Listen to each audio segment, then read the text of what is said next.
with anything new, there's always going to be that fear of the unknown. Pretending like it's not there is not going to help. So we really need to, in my opinion, start to view this more as an assistant that will help us automate the boring, the repetitive work tasks, and really give us time to focus again on the more strategic, the human side. In some ways, our purpose and our contribution into the workplace is being thrown into the air with the adoption of GenAI. In fact, Elon Musk only last week was saying, well, maybe none of us will have jobs in 20 years' time. So we really wanted to put together training to show how important it is to incorporate it into certain parts of the recruitment process so that you can still have the human side of hiring. Like if you put in your job description and you can ask ChatGPT to make it a little bit shorter, make it more appealing to a candidate, make it sound a little bit more fun. I always, again, kind of caution though, of course, when you do that, you always want to go back and make sure it still matches your brand, your personal brand, your company brand, and it's still reflecting the role. I think, again, at every single step of the process, there's just little things that you can do that would save you a ton of time. We're going to create a lot more new roles that we haven't previously had before and where there will be little experience. So you have, the workforce that has the knowledge that's needed, a lot of them are retiring, and then you don't have a lot of new people coming in with that knowledge. With generative AI, I do think that it can help. What skills do they have that could transfer into something that we don't have enough of the population with that skill set? The best thing that we can do is start to experiment. For me, I always think, let's start small. Like how I mentioned, let's think about little parts of the process that we can start to implement to streamline everything for us. And then in the future, once we see it and it's starting to work, we've done our experiments with JLL, is that we do have a culture where, it's okay to make mistakes. We're only going to learn by mistakes. We try to keep this mentality of, we're one team, we're one JLL. If we make the mistake, we'll make it together and we will fix it together. And I think, again, it's about recognizing if I fail at this, I'm going to fail quickly. I will recognize it and we will pivot and, fix it fast. Start small, test it, prove that it's working, and then start to, get bigger with it.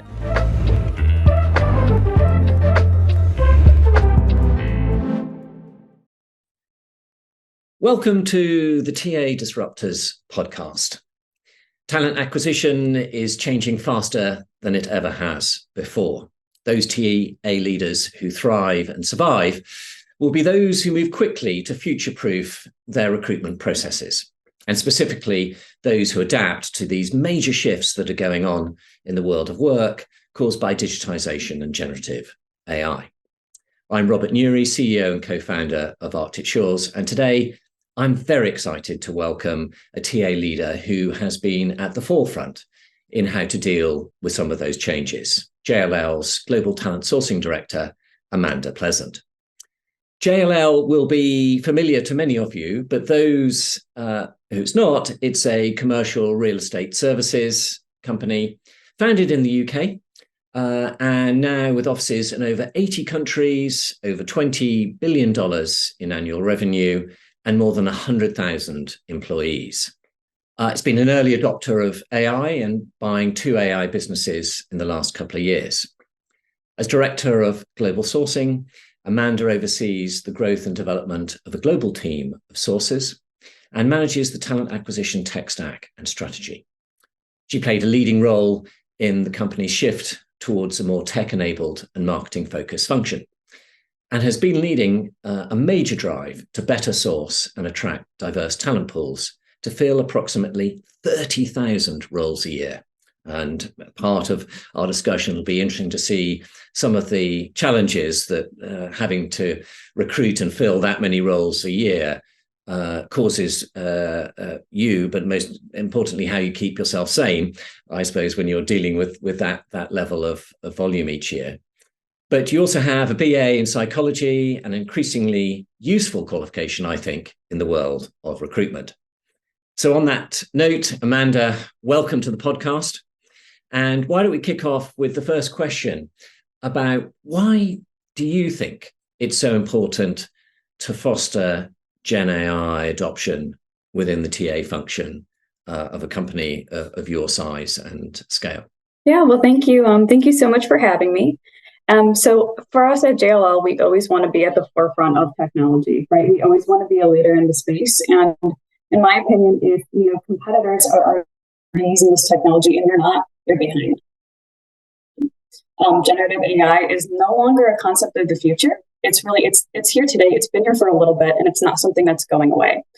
So the faster that we embrace it, I think you mentioned this a little bit earlier, but in my opinion, the more productive we can be, the more we can learn to work with it. With anything new, there's always going to be that fear of the unknown. But the more that we just jump in and embrace it, the less scary it becomes. Just hiding from it and pretending like it's not there is not going to help. So we really need to, in my opinion, start to view this more as an assistant that will help us automate the boring, the repetitive work tasks, and really give us time to focus again on the more strategic, the human side, the mind-challenging and stimulating work that we can do in talent acquisition, or just in general that we can do as humans. With a background in psychology, I think, we all kind of understand that humans really want to develop and grow. Humans want work that has a meaning to it. We want to be challenged. And really, without having those things, we start to lose our sense of purpose at work. So by, again, treating this new AI as our assistant, we can really get back to focusing on the work that will give us a purpose again. That's really interesting. And I think there's a number of different points that you bring out there. Purpose obviously being such an important one. And in some ways, our purpose and our contribution into the workplace is being thrown into the air with the adoption of GenAI. In fact, Elon Musk only last week was saying, well, maybe none of us will have jobs in 20 years' time. I don't personally subscribe to that. I follow your train of thought on this, Amanda, that actually there'll be different things that we need to bring to play in the workplace from what we have done in the past.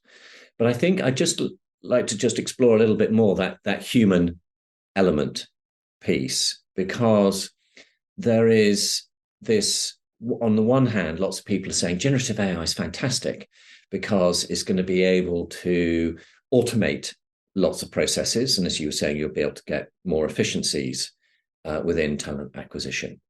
But there's also a danger that it makes the recruitment process less human and more tech-driven. How are you trying to work that sort of fine line between bringing in tech to support largely sort of shrinking TA functions who are being asked to do more, while at the same time trying to give a more human experience and a more human process in the way that we recruit? A lot of the team, kind of as you said, was afraid when we first started talking about this that the role was going to be, eliminated, or what was going to happen. So again, if we just kind of ignore it, hopefully it will go away.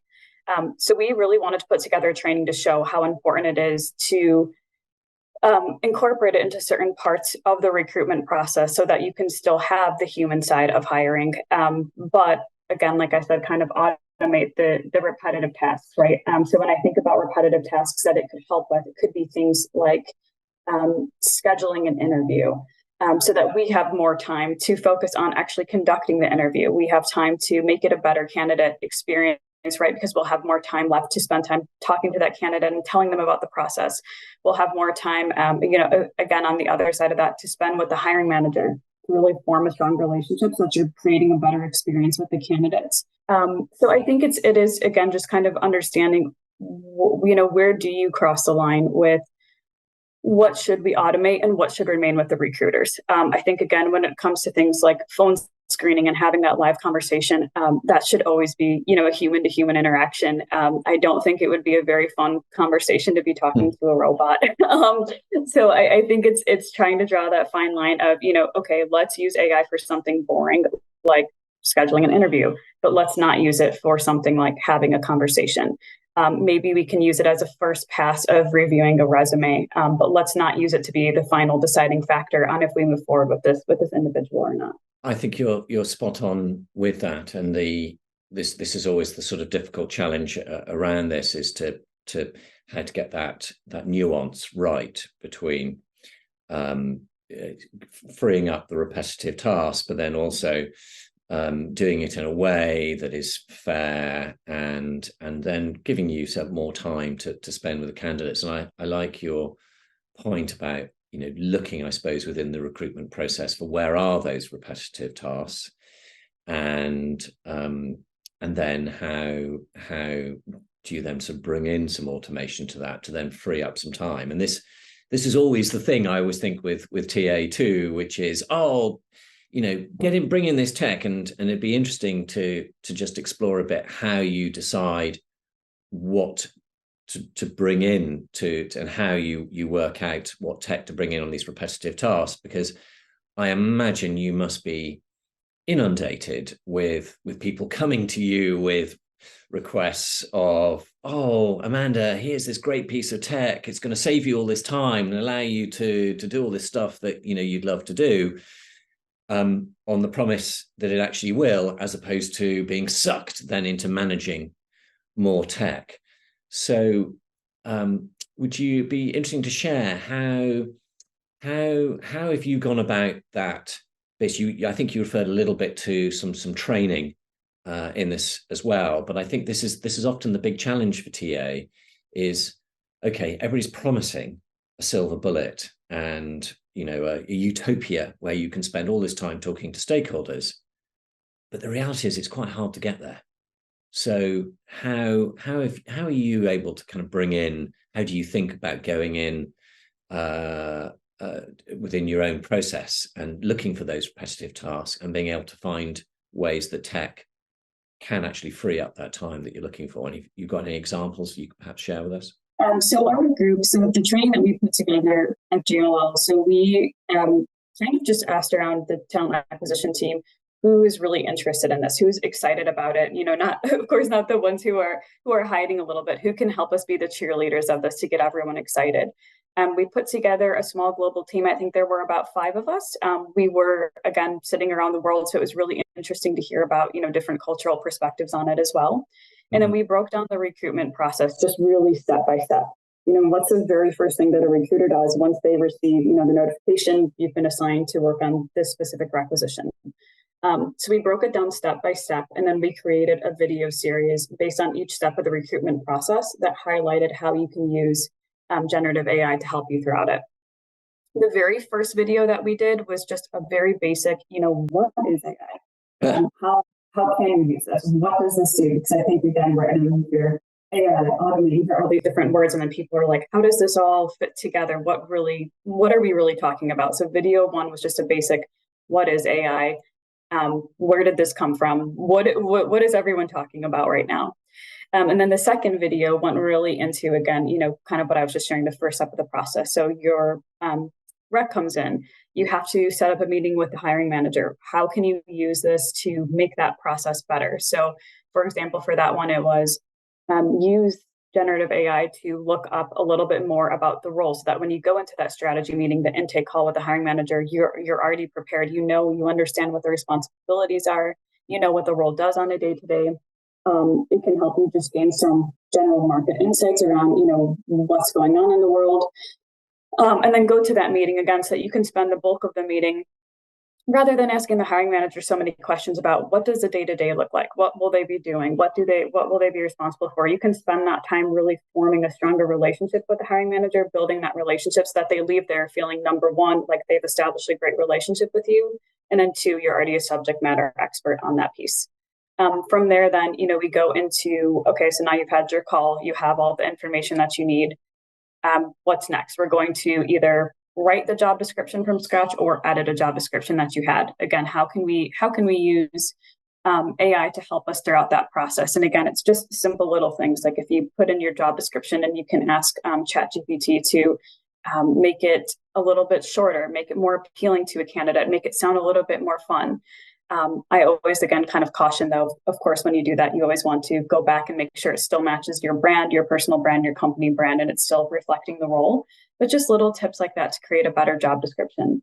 As far as, again, marketing the role, once you have the job description ready, you can ask things like, if I'm looking for a facility manager, where can I find this audience? And they can give you some ideas, like, oh, you could post it to you could post it in a gym, or you could post it on a certain site, or you could post it in different locations that you might not think about. And then you can develop a better marketing plan around where to market your role.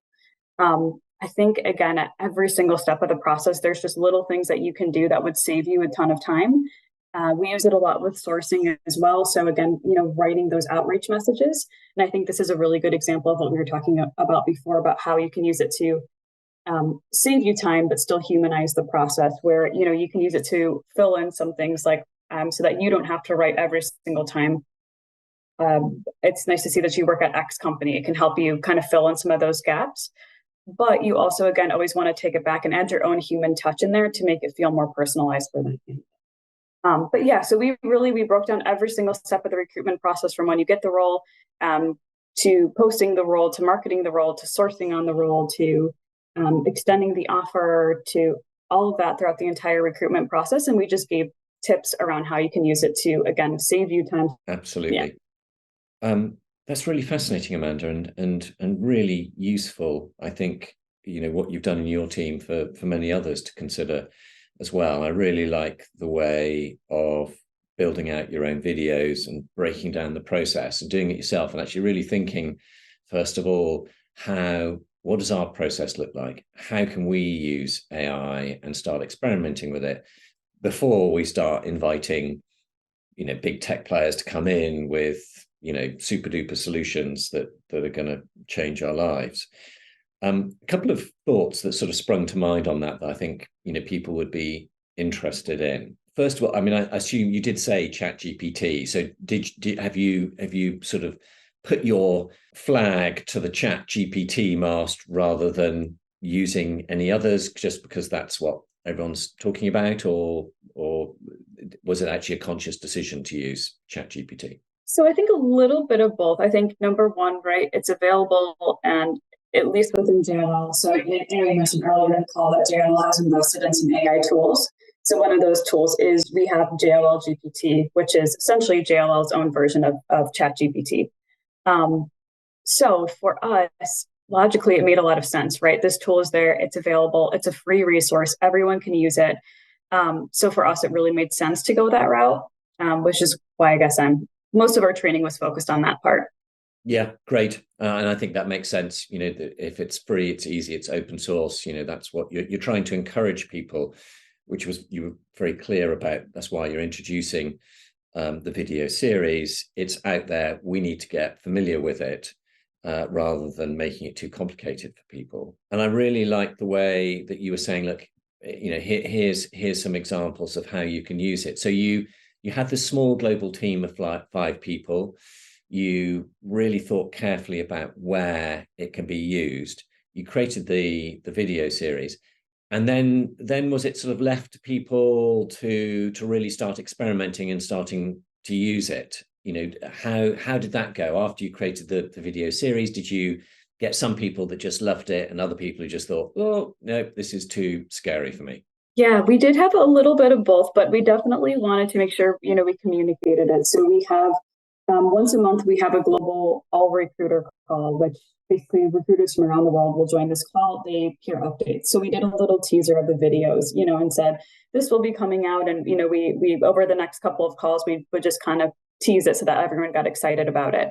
When it finally came out, I think people were really excited. They watched the videos. I did have, like you said, I had some people come up to me and say, wow, this has really changed my life with job descriptions. My job descriptions are so much better after using it. I followed your video.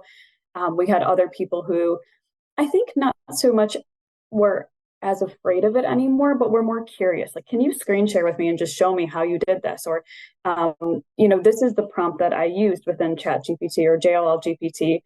And I got this answer, which is not really what I saw when you did it. Can you help me edit the prompt that I'm, putting in there so that it's better? So I think it really helped us cross that line of at least starting to get the team excited about it. Now, I don't think, again, all of us are super users and we're in it every single day and doing everything in there. But I do think it really helped us get somewhat closer to being less afraid of it and starting to embrace it. Great. I think that's really interesting that you're just saying to people, look, here's a little bit of an explanation. Go and use it. If you're not quite sure, then come back and ask us. I would like just to ask a couple of questions about the prompts, because I think that's really interesting, and a lot of people are slightly concerned about, okay, well, how do I write a prompt? What does a good prompt look like?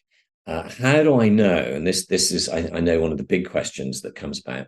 How do I know that ChatGPT, and we'll come into a second as to what JLL GPT is and how that's different from that.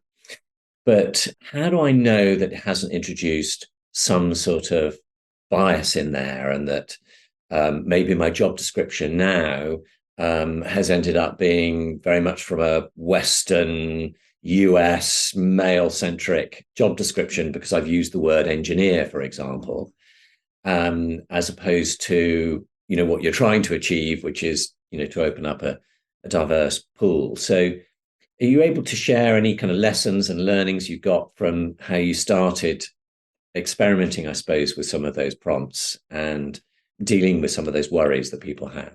I think the biggest thing that I learned, and I know it feels obvious, but the more that you start to do it, the more obvious it becomes, is what you put in is what you are going to get out, right? So exactly like you said, ChatGPT or JLL GPT is not going to detect bias. So if you use a masculine word like an engineer, you are going to you will potentially get a more masculine version of that job description or something like that. Or if you say something like, can you create an inclusive and concise version of this job description, you might get something a little bit better. And you could even ask it that as well. How can I write this so that it's more inclusive for all genders? Or how can I write this so that it's more inclusive for a global opportunity? So I really think it is, you do have to be really cautious of the way that you word things, and what you put in is what you are going to get out. So be really cautious of that. And I think, again, that's another human element that we can always add, right? So that's something that we can think about as humans. How can I make the response of this more human? So I think that's something you have to keep in mind. Nice. I love that.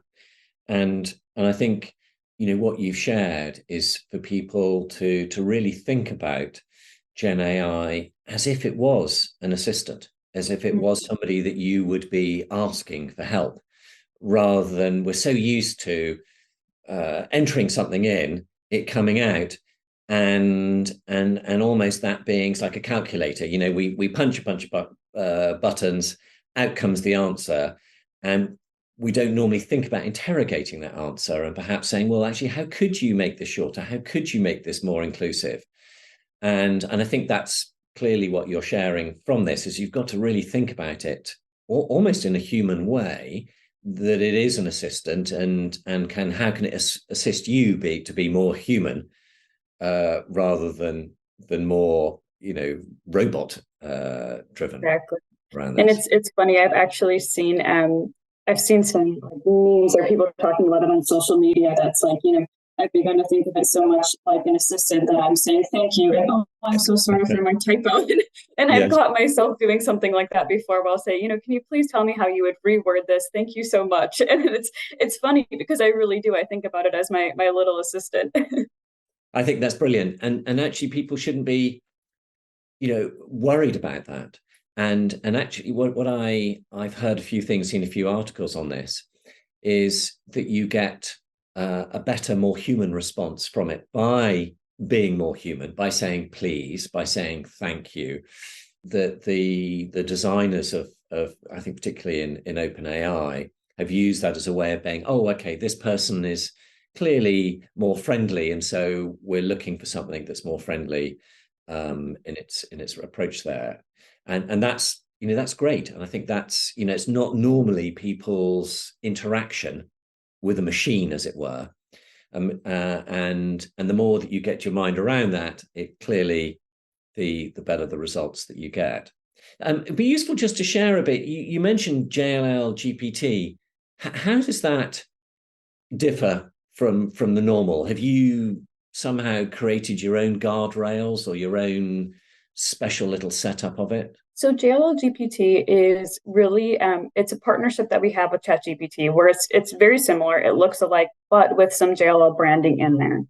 Now the biggest difference is that it is smarter about JLL than ChatGPT is. So developers at JLL have fed it internal information about JLL. So if I were to go onto ChatGPT, let's say again, we'll go back to my example of preparing for an intake, and I'm looking for a commercial real estate broker. I could ask ChatGPT that, and it won't have as much information as if I ask JLL GPT the same question, because it has the internal knowledge of, someone at JLL, and they're constantly feeding it more information so that it is, getting smarter.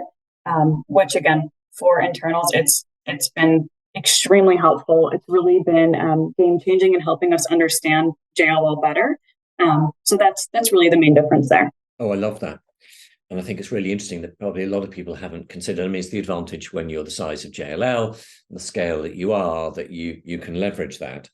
But it does show you the value of using generative AI can be further increased if you start to train the data on things that are specific to your organization. There's various ways you can do it. The ultimate way is to do what you've done through a partnership. But it's interesting, that point about how you make it a bit more specific and use as background, I suppose, information that is particular to your organization. Great. So I think, okay, that's really sort of useful in thinking about how people can start experimenting with this.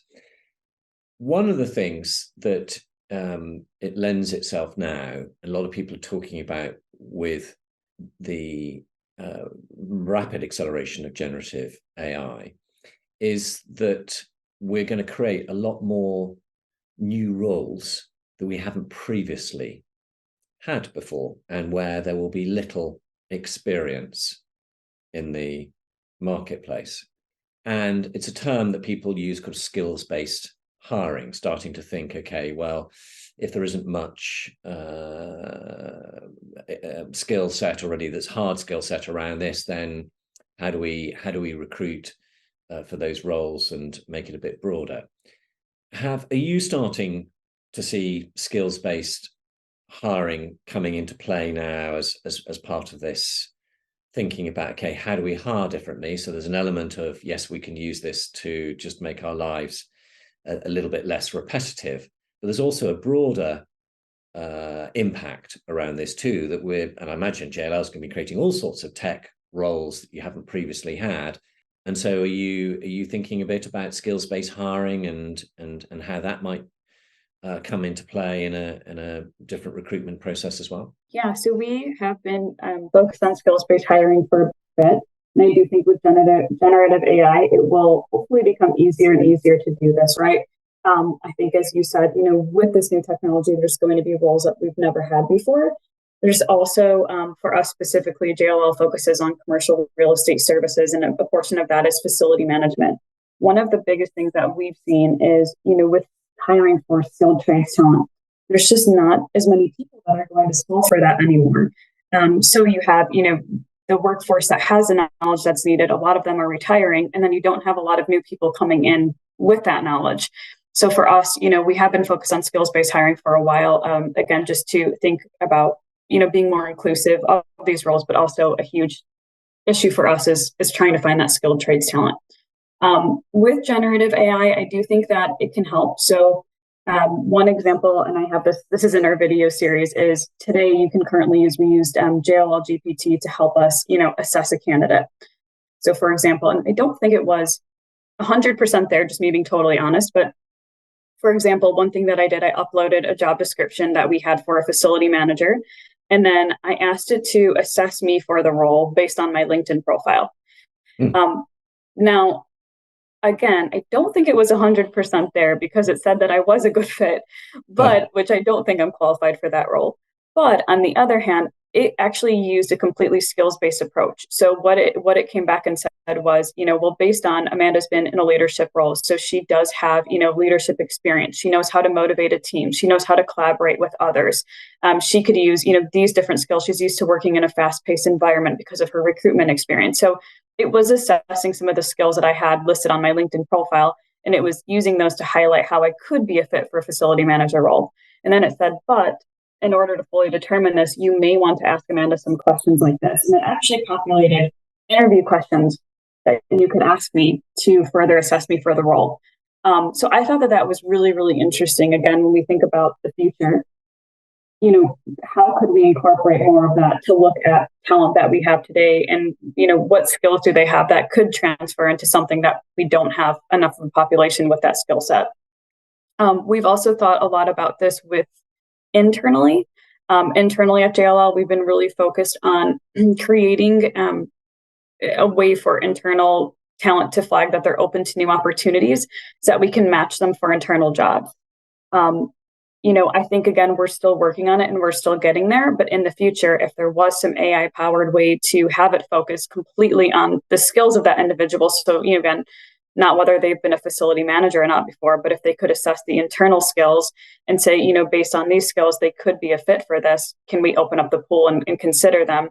Again, it's going to create more job opportunities internally, help us out with retention, and then ultimately save us money from having to hire externally every single time a role becomes available. So I'm excited about it. And I do think that, in the future, we will see a much bigger focus on that, especially as generative AI makes it a lot easier for us to assess skills. I'm very excited by that too. And I think it's really interesting what you're sharing. One of my particular bugbears is the resume. And I've, had a campaign here in the UK for a while to what we call scrap the CV, but scrap the resume for exactly the reasons that you articulated there. And one of the things that I think have held us back in being able to get hiring managers on board with this, because very rarely do I come across a TA team who say, yes, we think the resume gives us by far the best information we can have on a candidate. It's totally reliable. And, we know that this is a document that is essential for us making great hires. They all sort of say the reverse is true. So the one thing that holds us back, though, is that hiring managers just go, how am I going to create a different job advert that is skills first, soft skills first? How am I then going to interview for this? And then everybody goes into, a state of panic around this, saying, we've got to create a big taxonomy.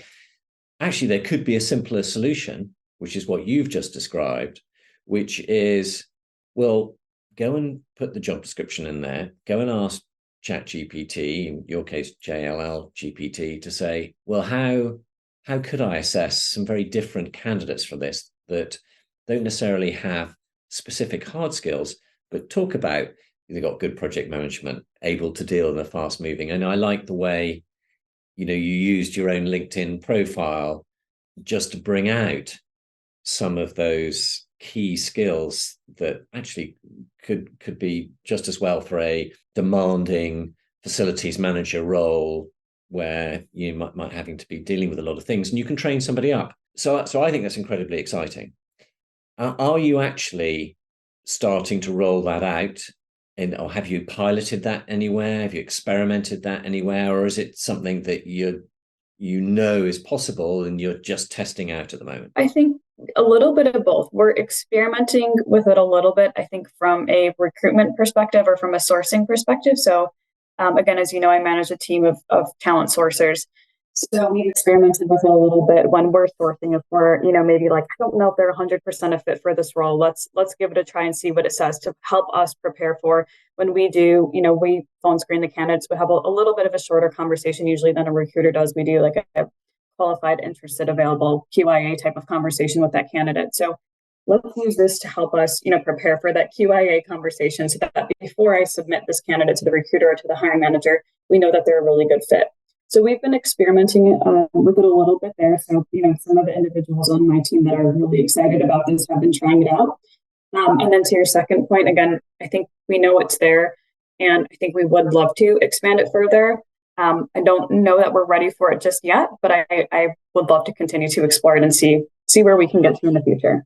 And one of the things that I like around this is I always think that it's so important to have a story around this too, that you can say to people, we've experimented with this.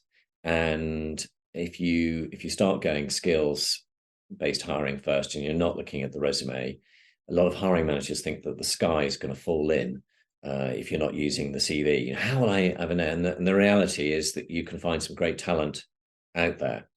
have you got any particular case where you found somebody from an area that you didn't expect as part of your sourcing on that, or is that something that you're now looking to move to as the next stage, to show that actually you can find people from different sectors who are absolutely brilliant that you didn't in the past think you could access? Yeah, so we definitely are. I think, we've tried to take a step back again with some of the different talent pools. Someone actually mentioned a really good example of this earlier, of how, for individuals that have been in roles, for example, like facility management, we hire a lot of like sustainability analyst types of roles. So we've taken an idea like a facility manager who has that experience, on the ground working in these facilities. They start to understand the different pieces, but maybe they want to go into a role that's more of a 9 to 5 in the office type of role, where something like a sustainability analyst could be a good next step for them. Another example, again, with commercial real estate brokers, I think in the past we've always tried to hire for someone who already has their brokerage license, someone who comes from a competitor, someone who has that experience. And now we've expanded that to say, look, if you can sell in other industries, number one, we're opening up our pool, and then we can bring them in and train them on commercial real estate because they already have those skills to sell the talent. We've also worked really hard within JLL to try to eliminate degree requirements, which was a huge, huge step for us. At first there was some pushback on it, and now I think we've gotten to a really good place where, hiring managers are comfortable that someone doesn't need a degree to do the role if they have the relevant knowledge and experience. So I think we've done some work there already, and we will continue to do so. And then, like I mentioned earlier, I think with generative AI, it will push us in the right direction. And then again, just make this easier for us so that it's easier for us to find these skills and help this idea of skills-based hiring. It will help it, come to life faster, even faster. Great. Let's hope so, because I think some of the key steps that you've done, and it's interesting about, you were talking about eliminating degree requirement, and you would have thought that with all the information we have now about people who've got great capabilities but may not have gone down the college or university route, and all being excluded, but being a great pool of talent, and it being quite hard to get people to move away from that. That's something they've been really comfortable with. How far away do you think you are from actually being able to say, and would you even go to this point of saying, we've created this job advert, and actually we don't want to know your resume. We actually just want to know, can you demonstrate you have these skills, which is these soft skills that we're looking for? Do you think you're quite close to that already, or do you still think that actually there's still a few more steps of learning and understanding before you can get to that? I think we still have some steps to get there. I think we eventually will. Now we've talked about other ways of kind of doing that, of adding things like, knockout questions into the application. Like instead of them having a resume that they have to upload, could we do, do you have this particular certification that's absolutely needed to do this job? Do you have all of these? And then in that case, maybe they no longer need to submit a resume because they've already answered all of our questions for us. So number one, it's creating a better candidate experience. They don't have to worry about a resume. It's speeding up the process. And then for the recruiters, it's saving them a lot of time with having to go through a bunch of resumes that, may not be a good fit. I don't think we're there just yet. We've had some conversations about it.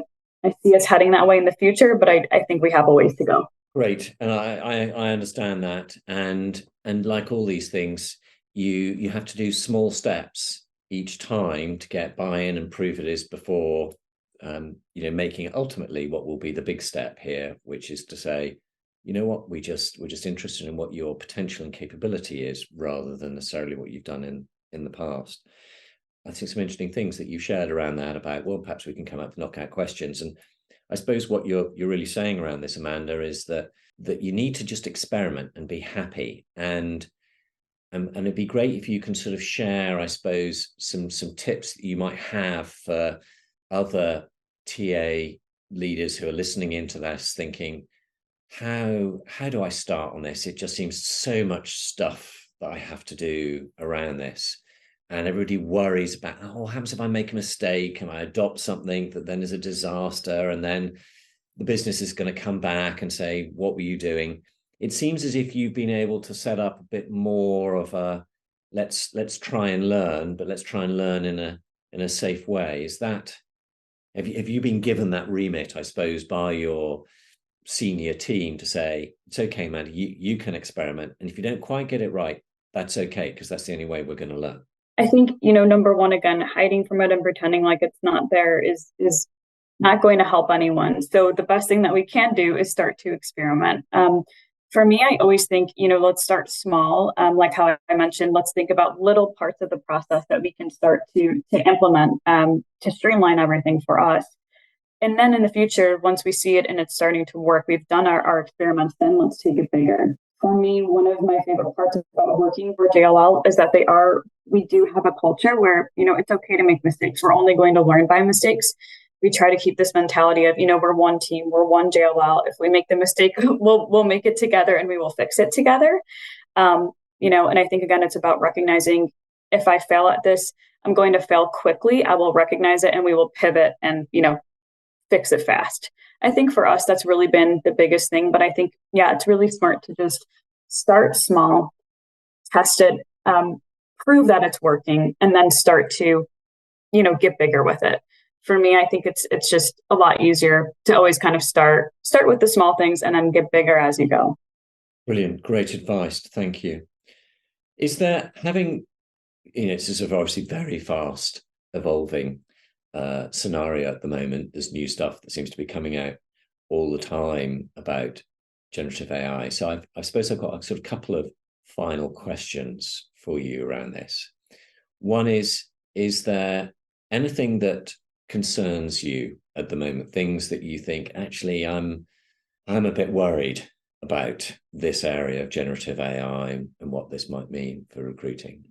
And secondly, where do you get your information on generative AI? If you've got a couple of areas where you point people to, say, look, this is a great source of information about generative AI, and this is what I use as my go-to place to keep me up to date with what's going on, what might be changing, and therefore things that I might have to think about. I think it's kind of like what we were talking about a little bit before around just, what happens if we take the human piece out too much. I've heard some people talk about things or ask questions around, what if we do have an AI assess a resume and it automatically pushes them to, meeting with a hiring manager? Or what if we eliminate these steps in the recruitment process? Where it's like, I do see a lot of perks of that, right? You're getting the candidate through the process faster. You're creating a better candidate experience because maybe they don't have to go through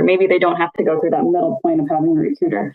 But then you are really taking the recruiter out of the process too much, where you're maybe losing that human experience for the candidate, for the recruiter, for the hiring manager. So I think for me, my worry is we just have to be really cautious about keeping the human piece in all of this, as far as for candidate experience, for hiring manager experience, to, reduce bias, right?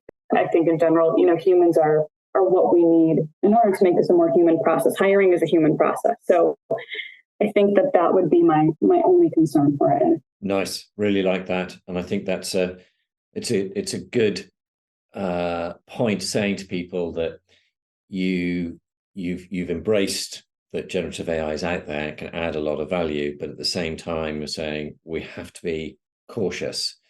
The caution shouldn't stop you proceeding, but it should also always be a factor that's in the back of your mind. So on that second question there, where do you go then to find out where the new risks are coming about, or some new element that might be helpful? Do you have a sort of regular source that you like to go to? I do have to give credit for a lot of the training that we did. A lot of the ideas around how to use prompts, how can I correctly word my prompt, came from a book by Jonathan Kidder. So that was extremely helpful. I don't know if you know Jonathan Kidder, but he's fantastic. I can send over the title of the book right after this, but he's fantastic. Yeah. And then and the other one, I do listen to Recruiting Brain Food a lot. That's another really good one. They're always kind of talking about, Exactly. I think similar to what we've been talking about today, what are potential things to look out for? Where are things going? How are companies using this today? What's the future? So that's another big one for me. Brilliant. I concur with you about recruiting brain food. I've known Hung Lee for a long time on that one, and I think what he's done in terms of curating a really interesting set of information that captures all sources of interesting insights that's going on every area of recruitment. So I certainly subscribe to that. Well, look, Amanda, thank you so much. It's been brilliant talking to you. We've covered a lot of really fascinating areas, and I think the things that I've taken away from this is that you've been very impressive about how we've generative AI is out there. We need to understand it. We need to embrace it. We need to, I think, start training our own internal teams on that. And it's been brilliant how you've shared that. So I think that's the first thing: open mind, but also open mind with caution. And I think I like the other bit that you shared about take small steps and all of this. And you may not get it right first time. But a bit like how you were sharing using generative AI, which is, okay, well, ask the question, have I done this right? If I haven't, then how might I do it differently next time round? I love the way that you've given us some insights on where you get your source of information on what's happening with GenAI. But above all, it's about keeping up to date. It's about thinking about it, and I think what you shared with us is going to be really useful for lots of other people. Was there anything else in your mind about tips or advice that you as a final thought you might give over and above that sort of summary? Yeah, I think it's really just everything we've talked a bit about. Just again, don't be afraid. It's here to stay. Let's embrace it, and let's all help each other and learn from each other. We're all kind of in this together, navigating this uncertainty with this technology. So let's take small steps, but let's experiment. Let's not hide, and learn from each other. Wonderful last words. Amanda, thank you very much for joining us on this podcast, and really appreciate all your time and thoughts. Thank you. Yeah, thank you so much for your time as well. I appreciate it.